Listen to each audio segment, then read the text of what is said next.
It is 65 days, but I treat every day like it's my last. I'm only concerned with building on the future, cause I can't change my past. Positive vibes for positive lives. She just giving you that truth and shifting your mind. It's more mental than you realize. It's up to you to take control, cause this world is cold and negativity gon' take its toll. Now we've been told any day could be your last. I'm embracing every moment and I cherish every laugh, every smile, every hug, every kiss, every touch, every person in my life that I care about and love. But wait, maybe I'm getting too emotional. That's exactly what they say you ain't supposed to do. Suppress your feelings, never talk about your pain. Can't appreciate the sun without acknowledging it rains, right? That's right. So this a moment of clarity, and make sure you always protect your energy. You stay focused and your life gon' be lit. And you are now rocking with Celeste the Therapist. Let's go. Hey, hi, beautiful people. For people watching me on the replay, thank you for watching me. I appreciate you. So we stream on like 3 different platforms, and my name is Celeste. I'm a therapist from Boston. I come on this podcast and I talk to people who are doing things to empower the lives of others. And the goal behind me coming on is to help people kind of shift their thought process. I've come to understand that a lot of times we get stuck because of circumstances, because of lack of resources, et cetera, and there's something powerful when we start to realize that we're not alone in this journey of life. And I always tell people, you know, life doesn't come with the book, and we learn along the way.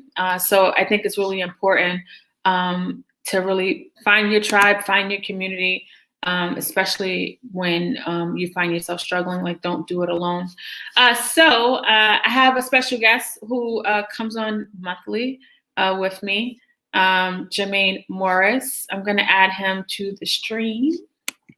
Hello. Can you introduce yourself to my audience? Hi, yes, I'm Jermaine Morris. I'm a certified coach and consultant with a practice that's based around using a DISC assessment, which is basically a test that helps show an individual how we deal with problems, interact with people, the pace we like to work at, how we follow procedures. It majorly focuses on our natural state, who we are just left on our own, versus our adaptive, and that's who we become under stress, under pressure. Everything I like to focus in on is self-awareness without judgment. So it's about looking at the things we do just through the eye objectively and highlighting and using the strengths that we have for what does work with us, and then acknowledging and putting action steps in place to deal with the things that we do that do not help us as much. Yeah. So like for people that are new here, I always say like Jermaine is like the self-awareness guru. And what I love about, like, because I talk a lot about mindfulness and self-awareness, I have to remind myself to add without judgment piece. And that's what I love about the way you present your work, because I feel like society wants, they say like, oh, be you, be yourself, but they don't really set up a system for you to live your life authentically, because if you don't fit in the box or the criteria, then you're not welcome to the party. I don't know. That makes sense. It does. In a world that constantly tells you to be yourself, all the while screaming at you to fit in. Exactly. Yeah. So, and obviously it's not happening literally, but when you look at the way the systems are set up, it's kind of happens that way. So Jermaine comes on monthly. So for people that are listening to this, if you go to CelesteTheTherapist.com/podcast, there is a link to episodes with just him and I. And the goal behind this is to help you get your mind right. So obviously, you know, whether I'm talking to Jermaine or anybody else, it's not about telling you what to do, but helping you think about things in a new way. Because, you know, if you, especially in America, you know, they only talk about one way: get a job, go to college, get married, get a house, and 2 kids and a dog. And if you don't fit that criteria, you be thinking you're falling behind where you know you're not. Very easily. And speaking of that, so I want you to kind of talk, because Jermaine works with people. And so, like, you know, I loved his style. I'm curious about what you're seeing and what's kind of a common theme that, you know, we can talk about today? Yeah. So I would say that was jokes that like the universe kind of, it's like there's almost like how TV shows and movies have a theme as a story arc. Like every now and then I'll get a wave of similar thought That like happens. issues. Yeah, it's crazy. Bunch of complete strangers who don't know each other from Adam, all of a sudden kind of dealing with the same problem at the same time. I Right? know. I'll be like, yo, I just posted this, or I just talked about this before. Like if something comes up where I'm kind of sharing a solution, and it's definitely like some kind of trend happening, something in the water. yeah. Something all of a sudden everybody got this problem. And so something that I've seen lately kind of addressing is, and I think just in life in general. So like I said, focus on self-awareness. That's not only who we are, like how we show up, but also our intention and then what's actually seen don't always line up. So sometimes what we mean to do may not be what it's perceived as, you know, what we said is not necessarily what was heard. And so all that stuff is kind of linked to perspective, how we look at stuff, how we see ourselves in situations. And so now coming out of, depending upon wherever you are in America, in most cases that this pandemic is lightening up with all the vaccines going out, and most states have dates on when the world's opening back up. People are being told what you quote unquote should have done in the last year. You know, all these posts and memes. If you didn't start a business, if you didn't learn another language, if you didn't, do all these things in the last year, you're just losing, you're this, that, and the third. And so there's a way we start seeing ourselves about how we should have been, what we should have done, where we're supposed to be in our life. Am I married? Do I have the 2 kids and a dog? Did I start my own business? Am I just an employee? Am I all these things? And so it can lead to a lot of anxiety. It can lead to a lot of stress, a lot of negative self-talk starts to kick in because we believe that we are not where we quote unquote should be in the world, or we're not doing what we're supposed to be doing, like how we see things, our perspective on things. And I've just been coming across quite a few people whom that's kind of something that they've been really struggling with, like where they fit, you know, like I don't feel like I'm where I'm supposed to be. I don't see myself maybe the way someone on the outside sees them. Like somebody else says, no, you're doing fine. Like you're on pace. You're however many years old, you've graduated, you're doing this, you're on pace. You got a lot of road ahead of you. You're fine. You got plenty of time, all that sort of stuff. And they can't see it. Yeah. Like the perspective that they have is, well, I'm not there. Yeah. Well, I have this, but I don't have that. I've got, you know what I mean? And so how we see ourselves and where we see ourselves in the world is crucial to how we do things and how we operate and how we interact with individuals. Let's say, because you're right, you know, the way we see ourselves in the world, and what you're saying, I hear a lot like, well, I don't have this and I don't have that. And I think with the introduction to social media, it's introduced things that it appears that things are happening really fast, right? Yeah. We literally see highlighted reels. It's rare somebody's gonna show you when they're struggling. I mean, but it happens. But majority of the time, we're seeing a bunch of highlighted reels. For somebody, you know, if I'm only focusing on where I'm not, I am not looking at where I am, which takes me out of the moment. Like, how do you work with somebody that continues to focus on where they're not? Because let's say, you know, even if I'm somewhere where I don't want to be, I still have to acknowledge where I am, right? Yes. So that I can work on where I want to be. Because there's nothing wrong with wanting to change. But I think the issue comes into play when we are not looking at where we are so we can start where we are to create that change. We can't start in the future. We can only start in the now. Yeah. You know what I mean?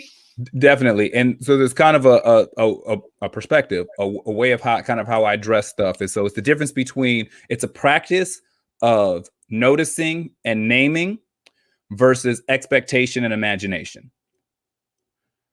So noticing and naming is what. So if somebody's going through stuff, and this is a regular theme, what I start off with is noticing. So noticing is simply notice right now. I notice I have an elevated heart rate. I notice my breathing is maybe a little quick. I notice I feel a little anxiety. I notice My foot hurts. I notice it's cold outside. I notice there's 20 people in the room. Like just being completely in the moment of where you are. Now start naming some of the emotions you're feeling. I feel a little stressed. I feel a little angry. I feel happy. I feel content. What that does is anchor us where we actually are right now. Because expectation and imagination is this just road that goes infinitely everywhere and nowhere at the same time. And so expectation is what we think should happen. And imagination is all the ways that it possibly could. And none of that has anything to do with where we're actually standing. And so for people who get in that loss of the perspective of can't quite see things, okay, well, let's not worry about the expectation and imagination just yet. It's good to have goals, it's good to have dreams, to map something out for where you want to go. But let's start with where we are right now. What do you notice where you're standing? What do you notice where you're currently at? The views out the window you're staring at, and what do you see? Name it. Name what you see out that window. But too many people are confused and they're worried about what's on the opposite side of the building, out of the window they can't see out of. And they're focused on what they think is over there.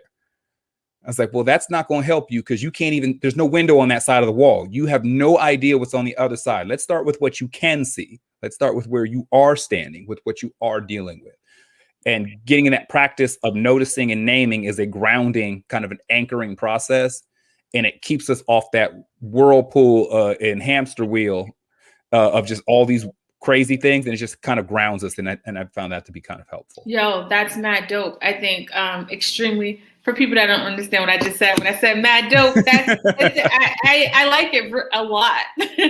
I think the noticing and naming and how you said noticing our emotions allows us to be anchored. And I do want to acknowledge that I recognize why it's hard to name those emotions that may feel hard to feel, because I feel like there's a grieving process with recognizing what is.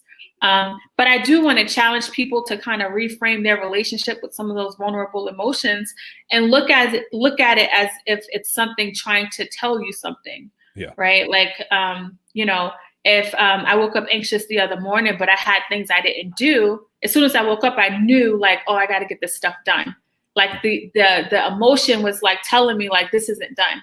I had somebody on the podcast who talked about if the fire alarm went off, we're not running out the door all the time because we think our house is on fire. We're checking the stove, right? We're checking the battery. And she described like the fear as if the fire alarm goes off, right? It's a warning sign. Yes. It may be a toast burning. So we're gonna go. We could create a plan. If I acknowledge the fire alarm's going off, I can go get the toast and just get a new toast, put it in. So if we look at that fire alarm as our fear, and then if we're always running out the door, but we're not like going to see what's happening, and but I think that if we start to name and notice, we're not always going to be running or feeling like things can't get accomplished or things can't get done. So I do want to help people rethink their relationship with some of these emotions that they're not naming. And like Jermaine says, even though it's hard to name those hard emotions, when you do that, you are anchored. Because when you're not doing that, your brain is consistently creating its own narrative, right? You're not giving yourself a chance to be a part of the process of whatever's happening in your life because it's just going in circles. Yeah. But when you actually stop, name it, notice it, you can get anchored because it's going to happen whether you want to acknowledge it. I say, you could choose not to acknowledge it. I tell my daughter if she gets anxious and I'll tell her something to do, go write. And then I said, you can choose to stay anxious or you can choose to write. It's your choice. Yeah. And I think that when we realize we have choices, because a lot of people don't understand they have choices in working on these coping strategies or their perspective, even though we were never, a lot of people may not have been taught. But we ain't got no excuse. We got a phone. Yeah, and I love the analogy with the alarms. First off, I love analogies. In I know general. You do. That's why I was like, I gotta let my man Jermaine know about the analogy. I love that one. And so I think something that's important tied with that is that, so when we value, so the value of self-awareness. So when you drive a car that you don't really understand, like a lot of people use their cars just to go back and forth, but they don't really understand them. So when your check engine light comes on, you're not aware what that means.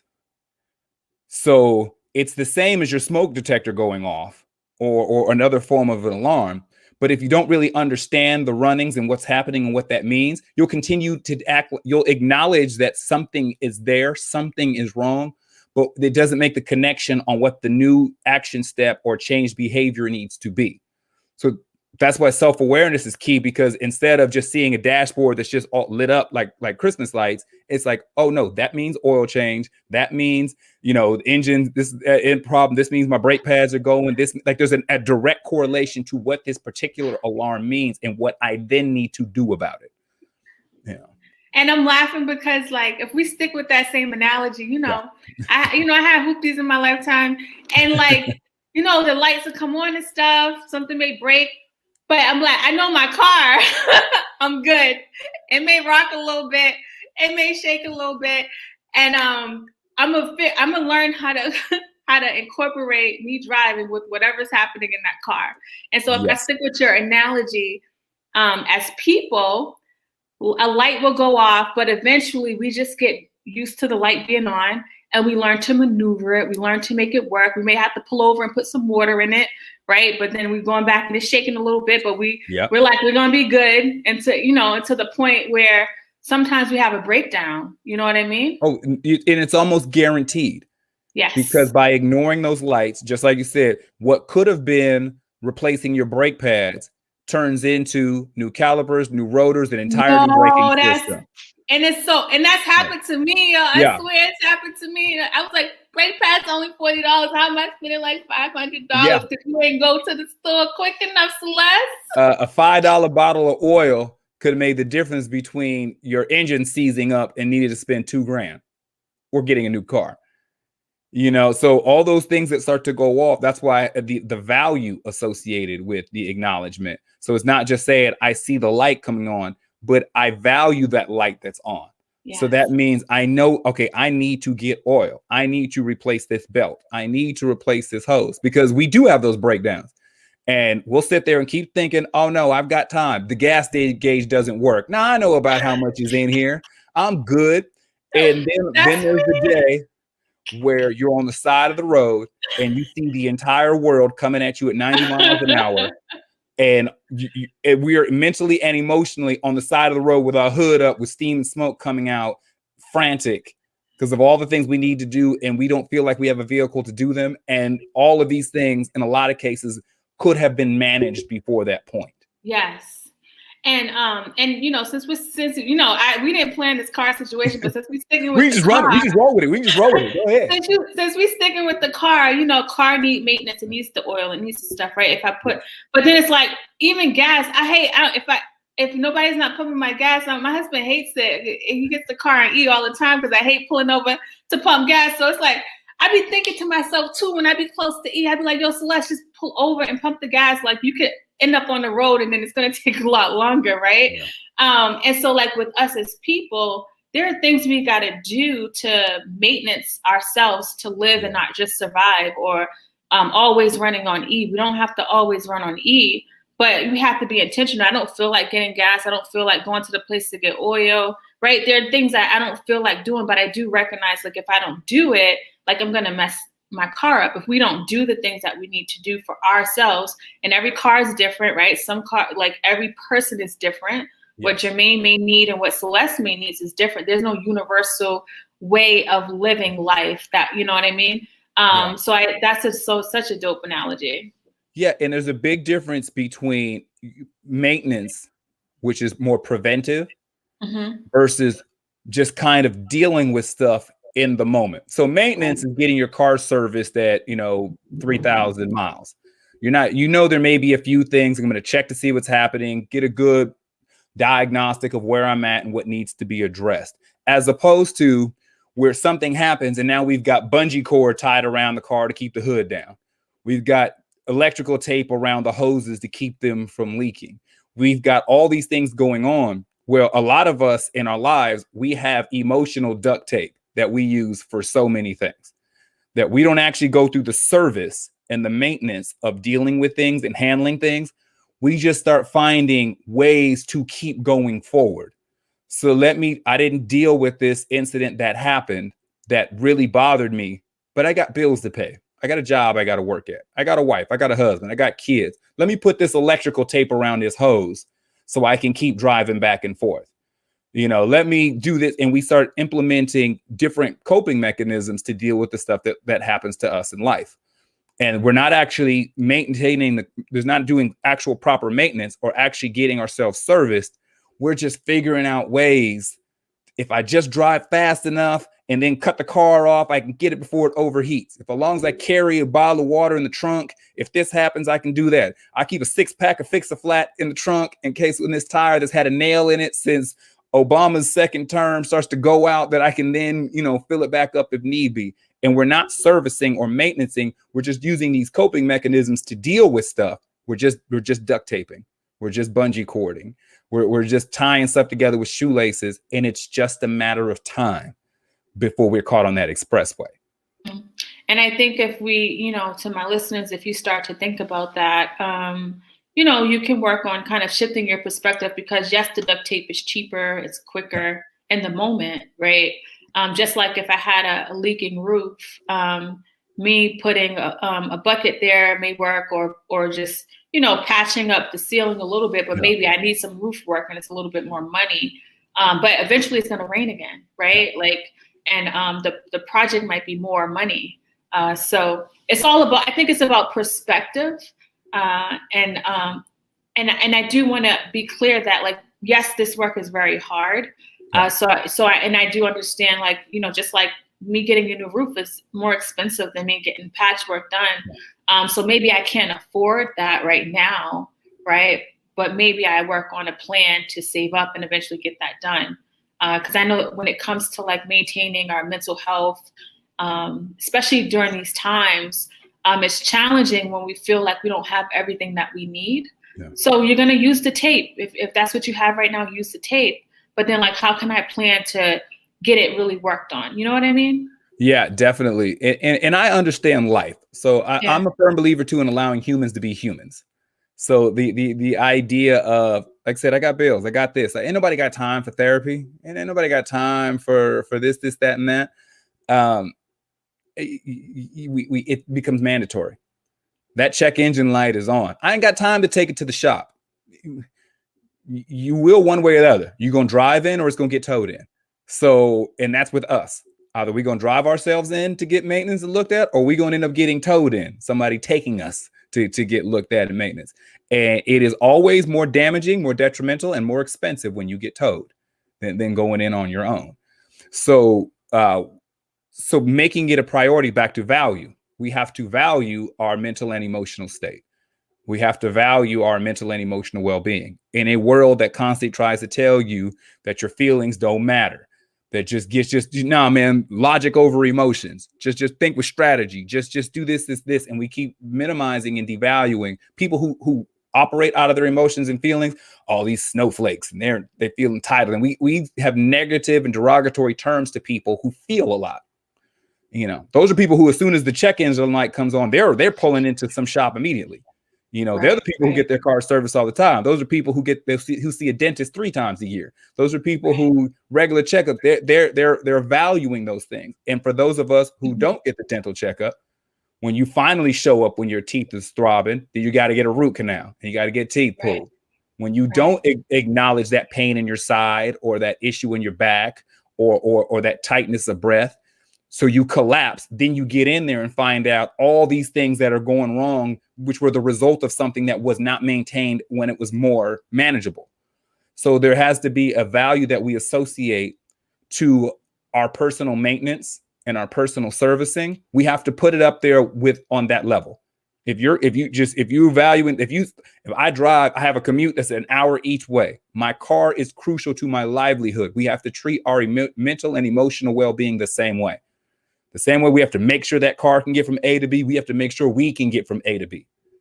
So if that means blocking out some time, some couch time, if that means meditating, if that means yoga, if that means whatever your get down is, there has to be a value and a significance placed on that. So we are okay. So we can keep going.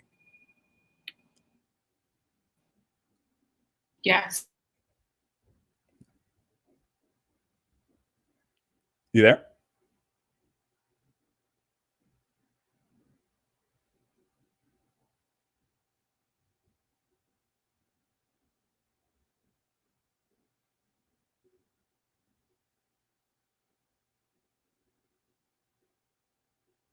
Are you still there?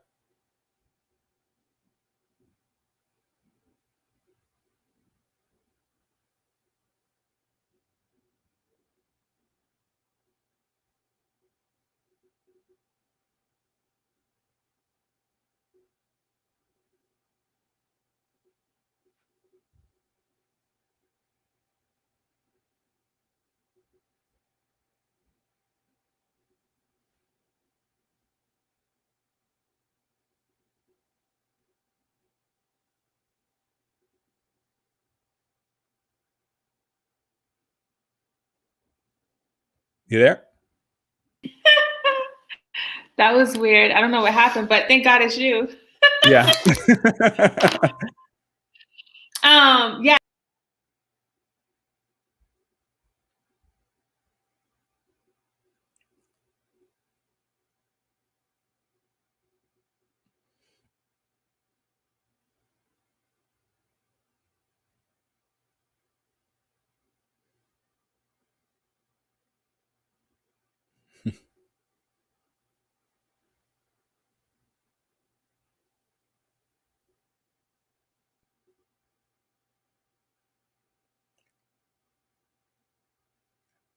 We're back. Now we're good, right?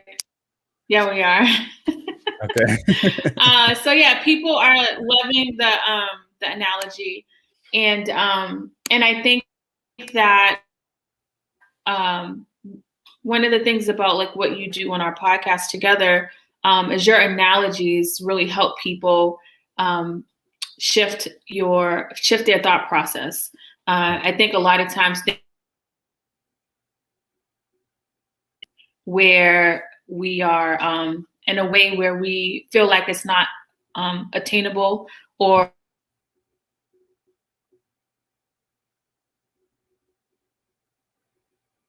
yeah, my internet is doing the absolute most right now. You were lagging for a second, but you're with me now. Oh,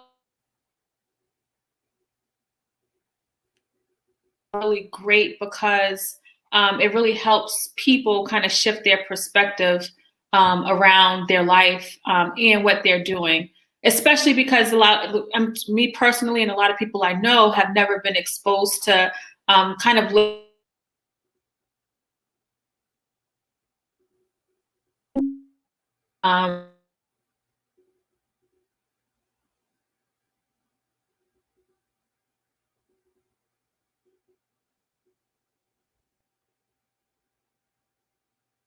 table. Try plugging it to your router.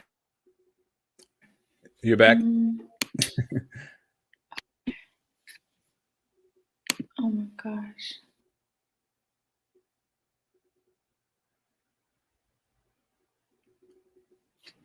You there? You gotta figure this out. I can hear you now. Jermaine, can you? Yes, I can hear you now. Yo, I swear people, something doesn't want people to get this message. These are just these little hiccups. These are these bumps on the road. This is really good. These are the bumps on the road. Yeah. Yeah. I've always, so the analogies, just, for me personally, I remember years ago, I used to speak a little bit differently. I was joking to say I use metaphors like a rapper. And part of that became like, can you hear me? Yeah, I can hear you. Okay. Do you remember the old Denzel Washington movie, Philadelphia? It was him and Tom Hanks. I don't know specifics. Tom Hanks was. I remember it a little bit. Yeah, Tom Hanks was let go. He had contracted HIV, and he felt he was unfairly terminated for having it. And Denzel was his attorney representing him. And so Denzel would, every time he would talk to doctors, they would start telling him all these medical terms. And he was just like, "I'm not a doctor." He said, "Tell it to me like I'm a 5-year-old. Right. Tell it to me like I'm a 6-year-old." Yeah. And that just for whatever reason stuck in my head. And it was just like, yeah, just whatever you're saying, make it kind of universally, if you're a Rhodes Scholar, if you GED, drop out in the 8th grade, then all analogies work the same. But for the people who are, because we're dealing with something we can't see. Oh, sorry. Yeah. So I think. Yeah. So using visual pictures to the language. For individuals who are dealing with individual coping mechanisms for stuff that they're trying to do, whether that be disconnecting, like I'm just going to act like it ain't there. I'm going to act like the check engine light isn't on, or that it's not that big of a deal. There are a lot of other ways that we can have problematic ways that we deal with stuff.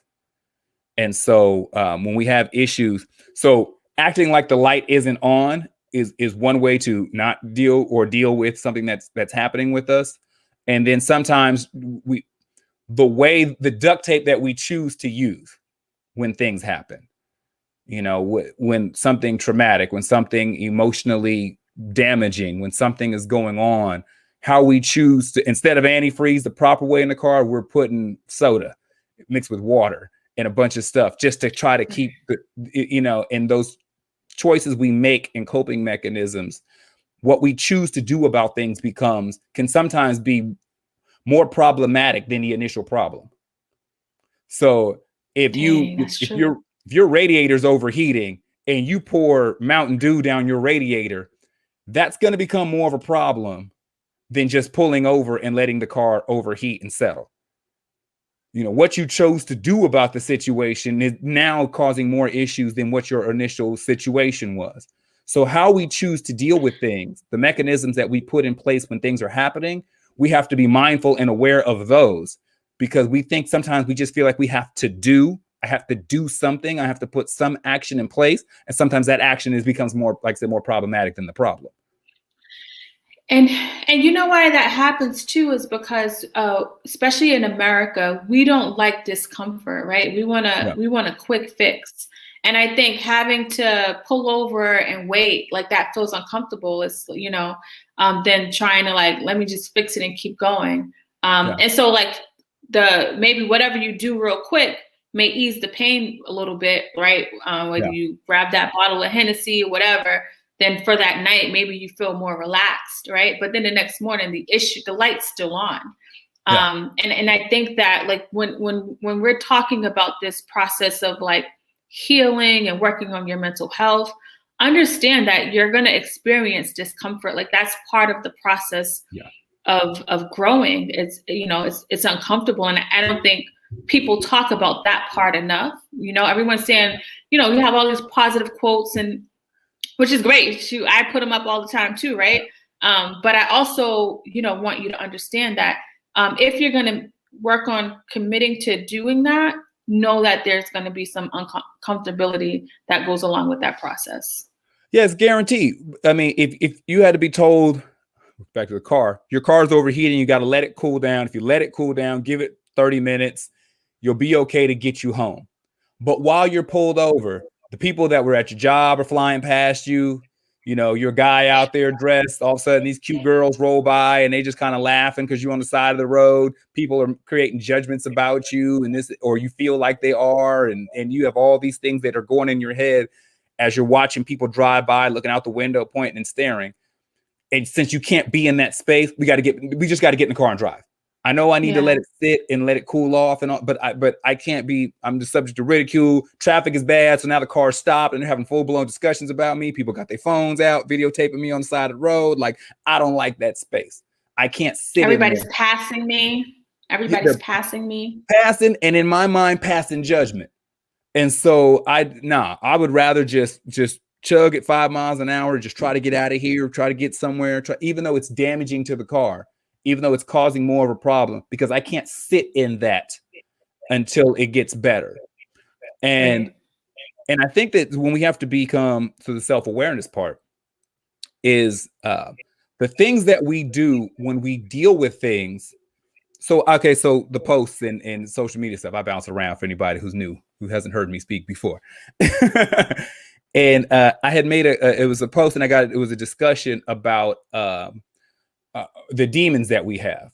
Like about everybody's got demons. Everybody's dealing with demons. And I said something to the effect of, getting rid of our demons is hard because it always hurts when you lose a friend. And somebody was like, no, my demons aren't my friends. My demons. I said, I'm not going to tell you what yours are. I said, but me and mine are close. We tight. We buddies. And I said, so perspective. So clinicians will call them coping mechanisms. Spiritualists will call them demons. They're the same thing. So when we sit there and try to think of what our demons are for stuff, they're coping mechanisms. Those are the things that we do, how we behave when things are happening that seem too much for us to deal with just as an individual entity.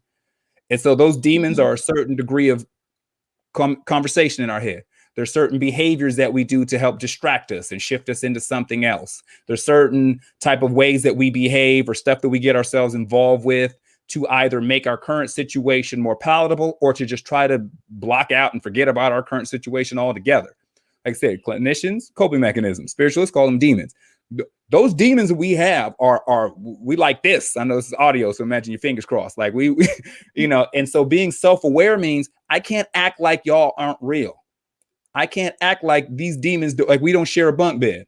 I can't act like we haven't been roommates for 30 years because when I don't acknowledge who you are and I don't acknowledge what brings you on, who's calling you, what situations bring you over, that's the dashboard with all these lights going off, and I don't know what the lights mean. Like these are all these alarms that are going off, and I don't know what action step is supposed to be there. So becoming very familiar with our coping mechanisms, becoming best buds with those demons. Don't mean you have to like them, but you at least need to know who your roommate is. Know the tendencies, the behaviors that go along with it. And then that's how we can put in, there's a difference between coping mechanisms and coping skills. Those demons are coping mechanisms. So coping skills are actual healthy behaviors to actually deal with the situation. A coping skill are new brake pads. A coping mechanism is ride this thing till the wheels fall off. Like this. Coping skills are getting a new radiator hose. Coping mechanisms is let's wrap some duct tape around this for as long as it lasts. And the part your post about like it's hard when you lose a friend, I think that people don't recognize that they've allowed a lot of those mechanisms, coping mechanisms, or whatever people want to call them, be part of their environment. So that's been part of the identity that when you're rational, you'd be like, why would I make that part of my identity, right? Not recognizing like that's what's happening, which is where the self-awareness without judgment comes. Because when you have to like come to terms with like, oh my goodness, I've been making this a part of like I've done this, right? Then it's grieving. Like, why would I do this to myself? And that's where the importance of not judging yourself for it, because I'm wrapped up in like the why am I doing this to myself? And I know that, a lot of times when people have experienced trauma or something in their life that has been unprocessed, a lot of the mechanisms that they're using was because that was all they had access to or all they knew to use. And so that's where I tell people to have grace with themselves, right? Because they did the best that they could with what they had. And that's why I love so much the self-awareness without judgment. Yeah, it's so key to look at. If when I was 20 and my car was breaking down, bungee cord and duct tape was all I had. Fast forward a couple of decades, if I don't go back and think about this, that will still be my go-to in my 40s, 50s, and 60s. There needs to be a revisiting perspective.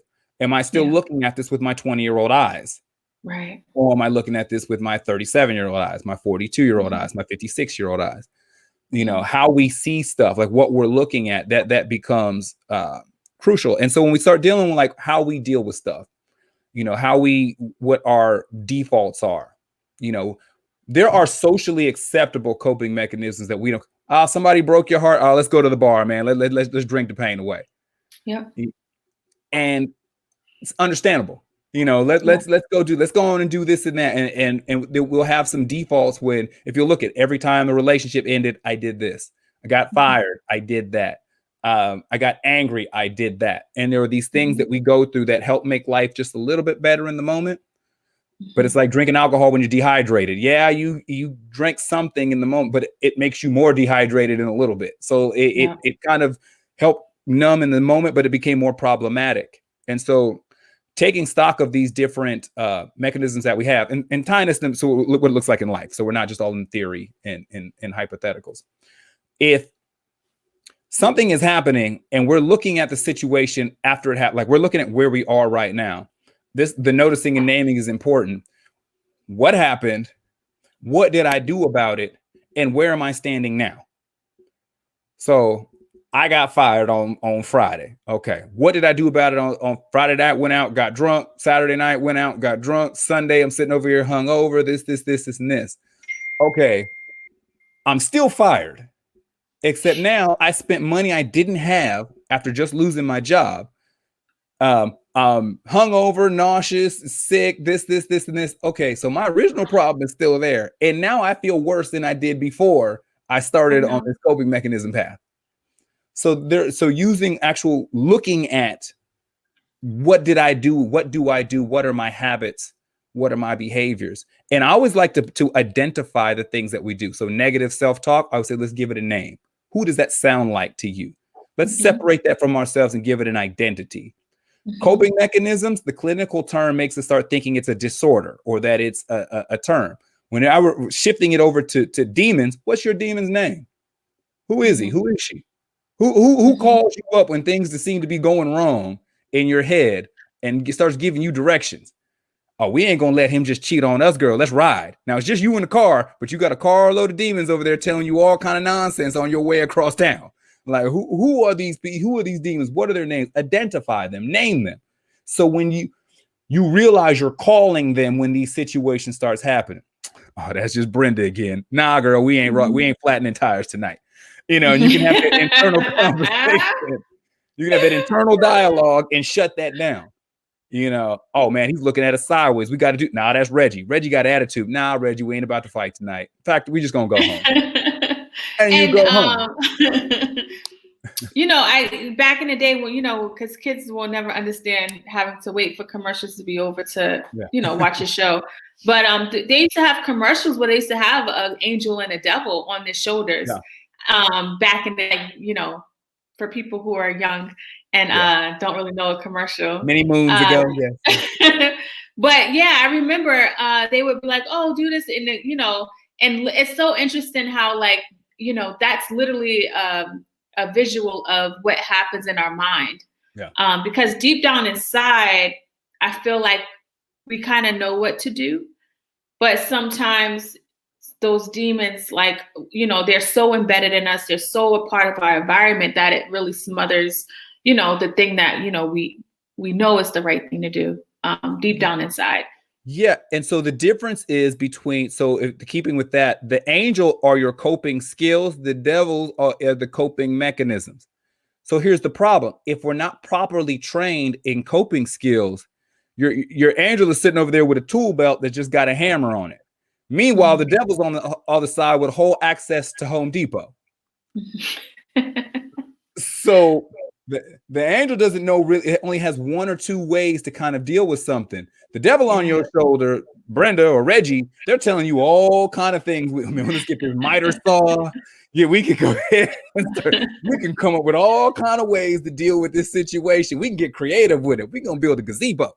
And so we have to be, that's why we have to give ourselves skills, coping skills to actually to combat these things that happen. So if we have one coping skill, that one hammer, that one screwdriver, and we don't think that it fits, it's real easy for the other side to be like, no, I got a solution. I know we do something about that.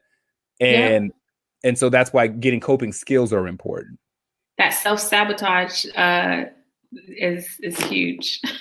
Oh yeah, because those demons, like I said, that's why I like to identify them. They are they're very creative. Yeah. They're very loud. And so we start doing things that we realize is not in our best interest. We know slashing 4 tires is not going to end well. But when Brenda in your ear, we know getting drunk till we can't see straight is not going to end well. But Right. when Reggie's shaking the Henny, like it's just like, so it's anything is possible. Anything is possible. Anything is possible.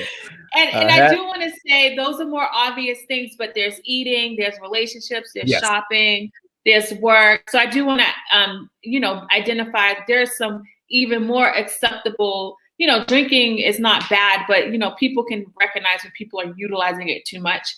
But there's also other things that we are doing that society won't see as unacceptable, but, So denial. I'm just going to act like this ain't there. I got fired on Friday. I'm just going to show up on Monday. See what happens. Like we just try to act like whatever the situation, we wouldn't act like those check engine lights aren't on. Oh, it's just festive. It's just I drive a Festiva. It's just festive. Behavioral. What is it? Where we just detach. And so when we just, so something is happening and we just kind of like shell up, I'm just kind of just not gonna, I'm gonna act like I'm just, it's not, I see the check engine light and I'm acting like it's not there. I'm not even like, I'm just not gonna get in the car. Like I know all these problems are waiting for me as soon as I turn the key. So I'm just not even gonna get in the car. I'm not gonna address the engine, not gonna address the tires, not gonna address the hoses. I'm just going, if I don't get in the car, it's not real. Yes. As soon as I turn the key and those lights come on, now it's real. So I'm just not gonna go in the car. Yeah. And I'm not going to address that family issue. I'm not going to address that the problems with me and my spouse. I'm not going to address the separation between me and my kids. I'm not going to address that thing in life that happened that affected me. And I'm just going to act like it didn't. We're not going to talk about it. Don't bring it up.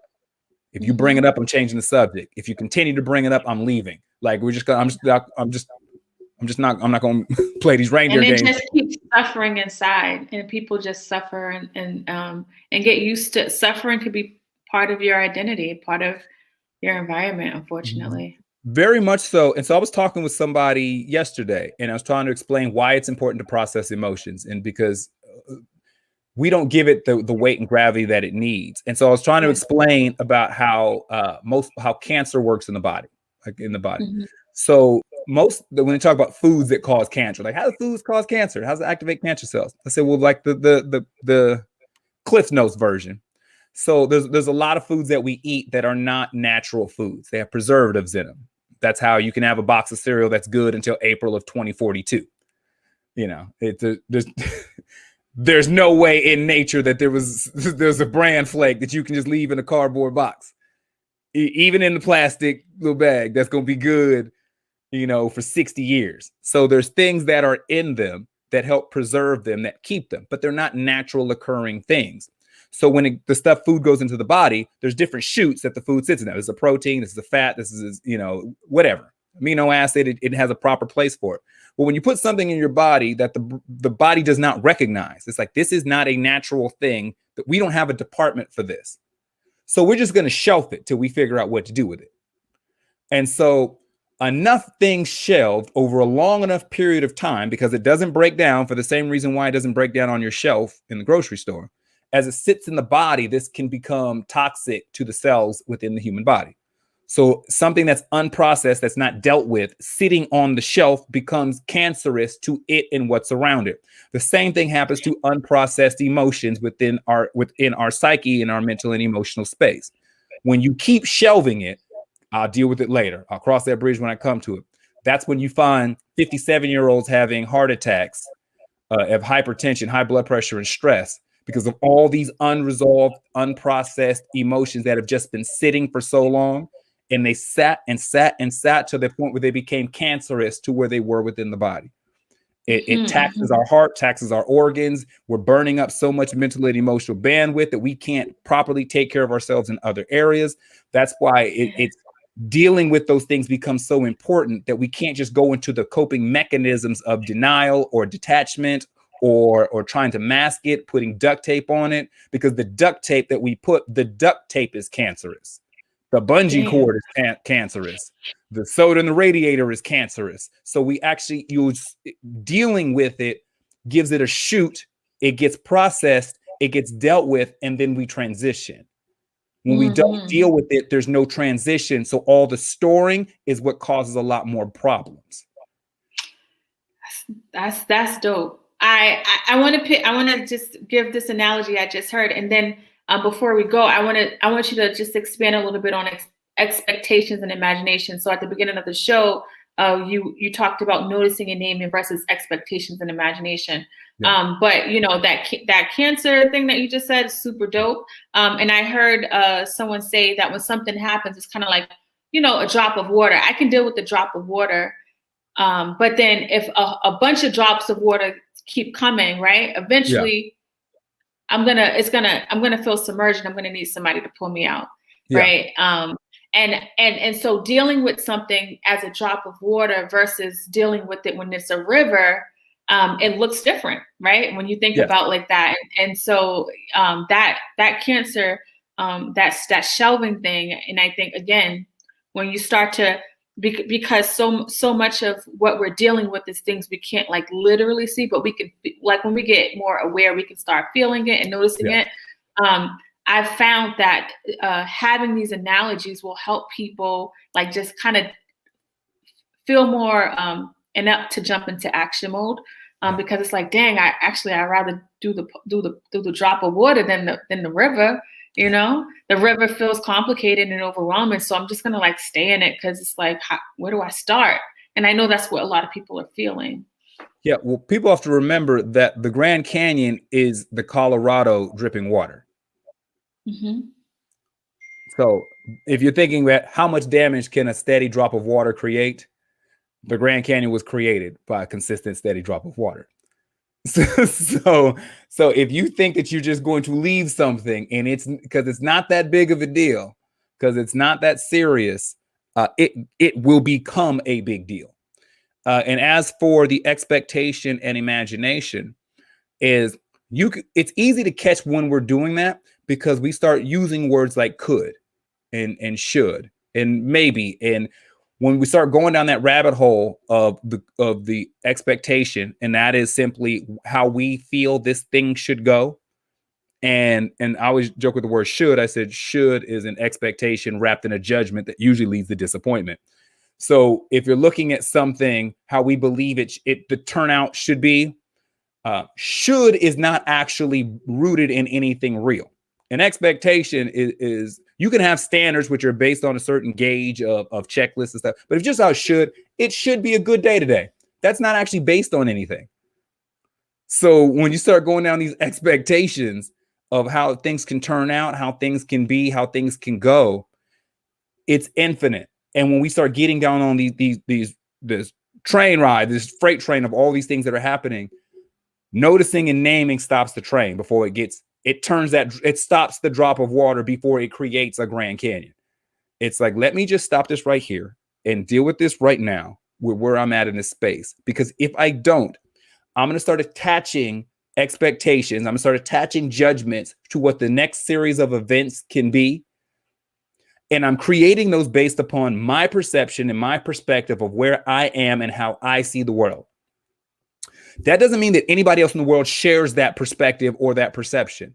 So we're attaching judgments to everything we see, everything we hear, everything we do, everything everybody else says, everything everybody else talks about and their behaviors. And none of that is actually rooted in something that's foundational, fundamental, or real. So noticing and naming anchors us where we are. Get a good beat of where we are, what we're doing, what we're working with, what we're thinking, why we're thinking it, all those sorts of things. And then put together a basic step of goals of moving forward for where we want to be. Not getting caught up in this freight train of what could, what should, how they should behave, how this should happen, how this should turn out, and this, that, and the third. So Because if we don't catch it while the train is just starting to roll, when it's just, you can catch a train when it just takes off. People was riding trains forever. That's what hobos come from. You can run a train down on foot when it's just taking off. Once that freight train gets going, it's very difficult to stop one. And so noticing and naming stops the train in its tracks before it catches a full head of steam down all that expectation and imagination. That's good. The grounding it in foundation, if the realness and then the fundamental is important. And you know, I have people say, you know, like, yeah, I should, yeah, you're right, I should do that. I was like, you should, or will you, or are you? Like, what are you saying? And people stop because they don't even recognize the language and how it's not rooted in like, what are you going to do? And it just sits there. Yeah, should is like, I'll talk to them. Well, he should know that. Why should he? Yeah. Because did you specifically teach him that? So now there's an accountability to a lesson you directly taught, and that they confirmed they understood, and then they was required to do something with it. If that's the case, we're talking about accountability. But if you're saying, no, he should, why? Because he's 30. He should have learned that. Were you there his 30 years? Did you see his upbringing? Were you present when something was taught to him and you were there and aware that he comprehended and understood? Well, no, but he should just know. No, your should is not attached to anything real. Your should is attached to is an expectation, but it doesn't mean it's actually rooted in reality. Yeah. So that's when people started the should. I was like, let's just throw the should out. Yeah. Let's get rid of it. Like I said, should is an expectation wrapped in a judgment that usually leads to disappointment because it's not rooted in anything, like I said, foundational, and it's just what we want. Thank you. This was good. I think that you know, one of the things about today's episode is that I think it's really going to shift people up a little bit around like what they're choosing to do or not do. I'm really intentional when I talk. Where now I am putting the power in, or trying to help people see the power that they have, but I'm mindful about the way I do it, where it doesn't feel like I'm where you can't see your way to that destination, you know? And that's why I like it the way you explain things, because you help people see that they can start where they are, you know?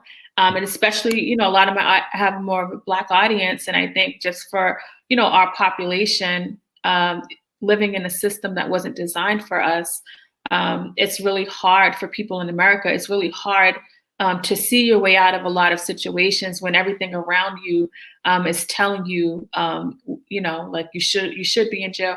I've had men, you know, say I didn't start life together until I was 25 because I honestly didn't think I was going to make it. Yeah. Can't imagine like living just waiting to die, right? But that's because of what they've experienced, what they've seen, and so like really having this outlook and knowing that no, you can start where you are. Like I understand that the systems weren't built for us, you know, but that doesn't mean we can't work on us. So that's why I really enjoy having you on. Definitely. And I say all the time, you're my favorite person in mental health. And I don't mean that lightly, because I come across a lot of doctors, therapists, psychiatrists, psychologists. And what I appreciate about you, that there is there's a human component. And that may sound weird because, you know, science and behavior of people and stuff, but there's a human component, like you actually care. And even the cultural component in the sense of, so the way that I speak, you know, some of the references and the stuff, whatever, and just like it's very enjoyable. That's why I always enjoy doing this with you, and so thank you. So thank you for having me. So you understood when I said it was mad dope? Oh yeah. Okay. I'm from California. We use a slightly different terminology, but I get what you're saying. Yeah, I think it's different now. You know, I'm almost 40, and you know, I have people younger than me. It's crazy when they be like, yeah, this older person, it was like 30 something. I'm like, what are you saying, girl? But you know, they have go of that. I had to let go of that. Like I'll be 44 this year. I had to let go of it. I had to embrace sir. I had to embrace sir was a hard one. Sir was a hard one. I had to embrace whose father are you? Like, when you go to different functions, different stuff, like the assumption is I got grown kids. How old do I look in these streets? But it's like, I was like, just getting older, but I embrace it now because I love getting older. Number one, because it's better than the alternative. More birthdays are definitely better than no more birthdays. Yeah. But I look at my perception and perspective of the world with a bunch of experiences, and it just gives you so many more tools. Like people say, would you want to be younger again? I said, I would like my 22-year-old knees, but I wouldn't want to be 22 again. I would take my 22-year-old knees. I'd take those. But I wouldn't want to be 22. I love getting older. And I love conversations like this. That's why I love doing this every month with you. Yes. Well, I appreciate you. Tell people where they can reach you. As you heard earlier in the show, for people that are listening now, he does self-assess. He's a DISC assessment. He's certified in you say it because I don't want to jack it up. To check it up. It's a lot of words. It's a certified coach and consultant with a practice that's based around a DISC assessment. Basically means we use a DISC assessment, which shows tendencies to behavior, how we process information, how we do stuff, communication style, what's the most ideal way to communicate with you as an individual, what's the least effective. The test shows our potential blind spots in our behavior, the things that we do that we may not know we do or may not be aware as frequently as we do them. In the practice, I do it everything from working with kids. I start as young as 15, working up, helping them learn about how they learn, how they process information, how they make decisions. All you can use it through corporate settings, through mental health. I even branched out now. I do it with couples therapy. So I started doing marriage counseling based using the assessment, giving the test to each partner so they learn about themselves specifically, and then they can see how the other one sees the world and how they operate to get more clarity for some of the issues that are working within them. To find me, Jermaine Morris on Facebook. Every other social media platform is at JMorrisCEO, or email me at T.E.A.M, effort, EFFORT program at gmail.com, team effort program at gmail.com. And if you want to talk about the assessment, one of the coaching programs, whatever, we just want to say hi. And also your show. And so Jermaine has a tell them about your show too, because I don't think you ever say that now that I think about it. Yeah, I do so many shows. A Cold Cup of Coffee is a show that's based around personal development. We went on hiatus. We actually will be back pretty soon. So it's still up online. Yep. And it's all still, one of the things about what Jermaine does is that it's all pertinent information. So it's not like it ever gets old. Yeah. So. It's funny in clips and stuff in there, but it's all rooted personal development principles and stuff about how to move and operate. It's called A Cold Cup of Coffee. I do the Say Something podcast. It's Say Something with Jermaine Morris and Barry Axius. That's on Apple Podcasts, iHeartRadio, SoundCloud, pretty much everywhere where you can catch podcasts. And that's where we deal with more social community-based issues, things that are happening in life, and kind of taking information and kind of how do we apply that into dealing with things like the education system and cases of sometimes police brutality or interpersonal relationships within our family structure or community or what have you. So that's Say Something with Jermaine Morris and Barry Axius. There's that podcast. And then usually a bunch of, I joke all the time and say, all I do is talk. So normally I'll pop up all over the place. But luckily you're not talking nonsense. Everything you say is important. So no Derek Jackson over here. So